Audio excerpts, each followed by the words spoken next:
Hello, and welcome back to Critters Poetry, the series where I read you poems out of this big notebook that I have completely filled with poems that I wrote. Guys, it's hot. I'm out here trying to have my lunch break, my fucking lunch sandwich out in Midwest America. And if I was a SpongeBob popsicle, my gumball eyes would be gone. They'd be melted. They'd be on the concrete in a puddle. I would be liquefied. That's probably why I have this, but also this, because sleepy time. So I'm gonna drive through of Dunkin' Donuts trying to secure the bag. Okay, the bag of hash browns. Okay, but really, we know what you're here for. Hopefully that's what you're here for. Hopefully, possibly. What we're gonna read today, guys, there is 158. 158. Nobody saw them. 150 frickin' 8 poems in this book.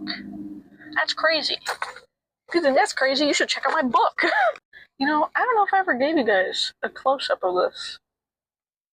The beautiful interior jerky meat. I swear it's beef jerky, guys. No, these are what my words look like. Don't steal my handwriting. That's plagiarism. Anyway, since we're talking about getting this bag, and trust me, I'm trying to get this bag, we're gonna go with 153. Final sum. If I gathered all numbers of my life, I wonder what they'd say. Would they throw me in a corner in some categorical way? If these numbers had a voice, what tales would they speak? Would they tell of the life I lived, or of some future, dark and bleak? Add them up, the heart rates and weights, every single carb and calorie. Would these little daily numbers tell the story of me? Count them, tally them, or what have you. Tell me, when will I live? When will I die? How did I even get here? Can they tell me why? And if these numbers prove to be minuscule, meaningless, manipulative, then how do we allow them to reign so penetrative? If I gathered them all up by the handful, the bushel and the basket, would they have any more weight than the color of my casket? Damn, that hits. But you know, all the best poems hit deep.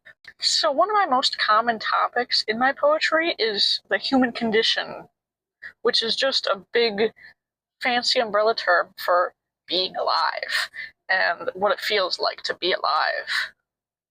A lot of times, I just talk about living. You know, it's so crazy because we all go through the same things, the same pains, the same changes in life. It's never exactly the same,